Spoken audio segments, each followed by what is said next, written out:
up, you guys? My name is Daisha, also known as Daisha Lynn, and welcome back to my YouTube channel. So in this video, I'm going to be giving you guys a story time about how I got to this point that I am in right now with my locks. Basically a lock story time. I hope you guys enjoy this video and let's get into it. So I remember first being interested in locks back in high school.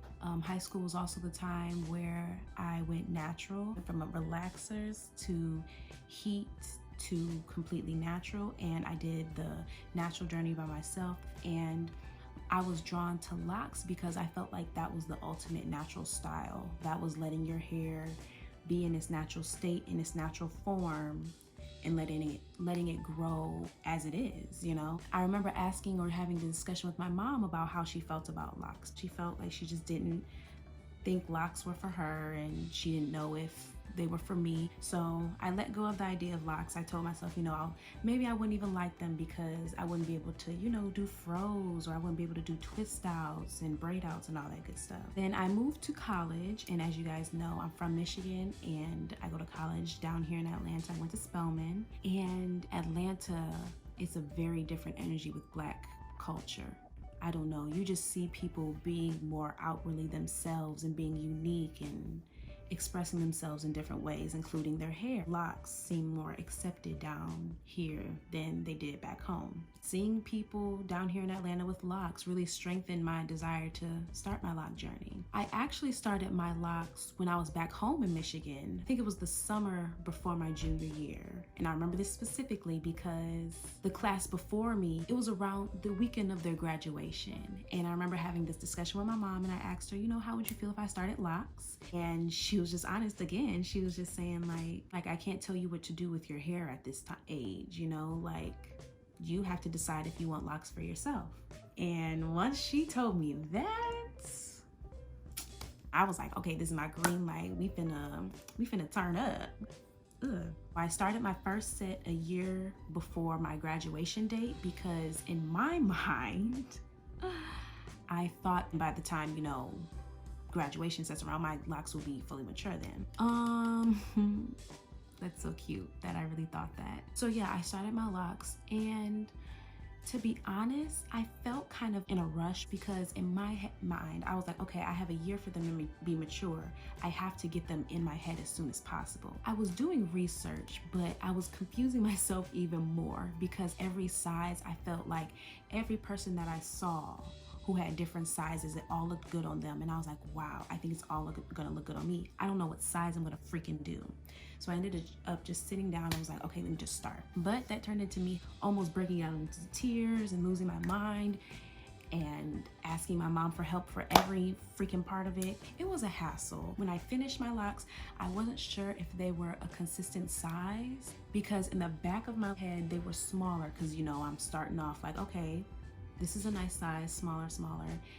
Then I think I got to like around my ears, and they just got bigger as I got to the top of my head. Those lock sizes were nowhere near close. Like, it was completely different. And I'm asking my mom, and she's like, no, they look similar. Mom, they didn't look similar. Why did you lie to me? I thought that they would mature and end up being around the same size, but that's not how it works. That's not how it happened.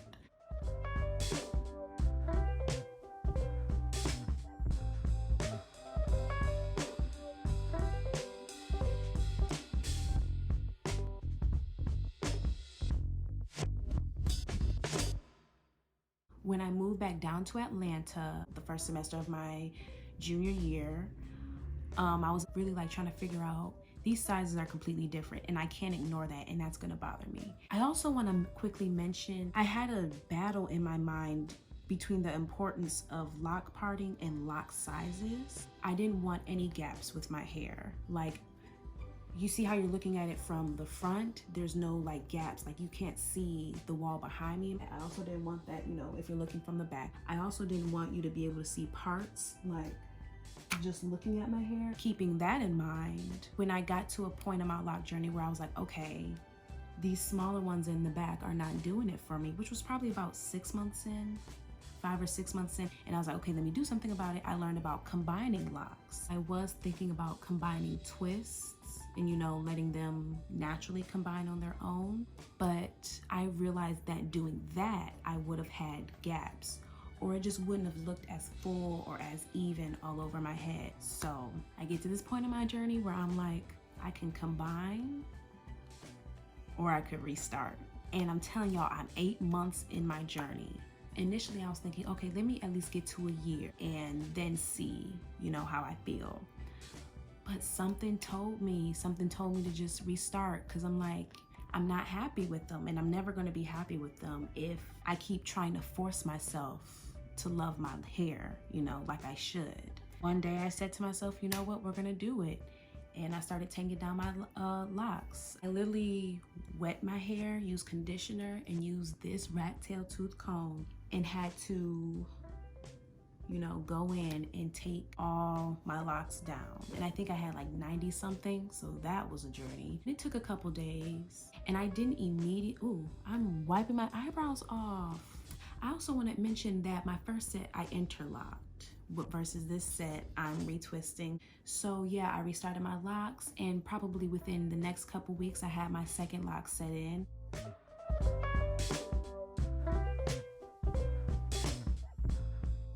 And with the second set, I knew I wanted thicker locks. I knew I wanted them like a standard medium size, but the same problem occurred. The locks in the back of my head were smaller than in the rest of my head. I'm like, why does this keep happening? Why do I keep doing this? In my mind, I feel like I wasted 8 months trying to hope that my locks would turn out how I wanted them to.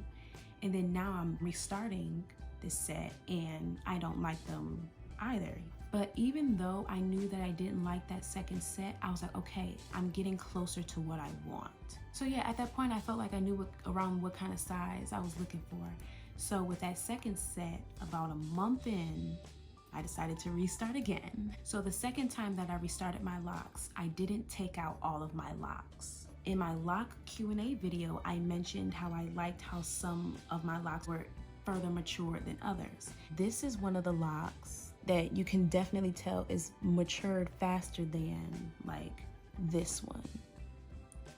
And that's because this is from my second set of locks. So quite a few of the locks around the perimeter. I think this one is too. Yeah, this one definitely is. So yeah, I kept some locks in from my second set to serve as a blueprint for my new set's sizes. I think with the third set, which is this set, I was over restarting my locks by that point. Let me just tell you guys, I don't know why I had so much time and why I was able to do this. No, y'all, the pandemic hit. I had so much time in my apartment. I'm like, why not get to the set that I love? You know what I mean? And that's this set right here, baby.